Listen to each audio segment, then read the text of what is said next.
1930 April মাসের 18 তারিখ মাস্টারদা সূর্য সেনের নেতৃত্বে যুগান্তর দলের সদস্যরা চট্টগ্রামে ব্রিটিশ অস্ত্রাগার লুণ্ঠনে অংশ নিয়েছিলেন।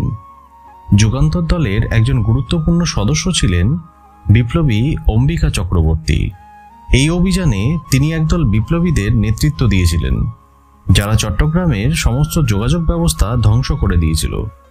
এপ্রিল মাসের 22 তারিখ জালালাবাদে ব্রিটিশ সেনাবাহিনীর সাথে গুলির লড়াইয়ে তিনি গুরুতর আহত হন, কিন্তু তিনি পালিয়ে যেতে সক্ষম হয়েছিলেন। কয়েক মাস পর পুলিশ তাকে তার আস্তানা থেকে গ্রেপ্তার করে।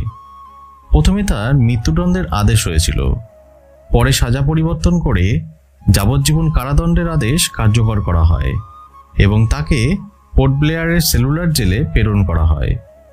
অম্বিকা চক্রবর্তী জন্মগ্রহণ করেন 1892 সালের জানুয়ারি মাসে চট্টগ্রামে। তার পিতার নাম ছিল নন্দকুমার চক্রবর্তী। 1946 সালে তিনি সেলুলার জেল থেকে মুক্তি পান। পরবর্তীকালে তিনি ভারতের কমিউনিস্ট পার্টিতে যোগদান করেন। এই বছরই তিনি বঙ্গীয় প্রাদেশিক আইনসভায় নির্বাচিত হন। সাল 1952 ভারতের কমিউনিস্ট পার্টির প্রার্থী হিসাবে টালিগঞ্জ দক্ষিণের নির্বাচনী এলাকায় তিনি প্রতিদ্বন্দ্বিতা করেন এবং নির্বাচিত হয়ে পশ্চিমবঙ্গের আইনসভায় প্রবেশ করেন। 1962 সালের 6ই মার্চ 70 বছর বয়সে তিনি কলকাতায় এক সড়ক দুর্ঘটনায় প্রয়াত হন। ভিডিওটি ভালো লাগলে শেয়ার করতে পারেন। দেখা হচ্ছে পরবর্তী একটি ভিডিওতে নতুন কারো সাথে। ততদিন ভালো থাকবেন, সুস্থ থাকবেন। ধন্যবাদ।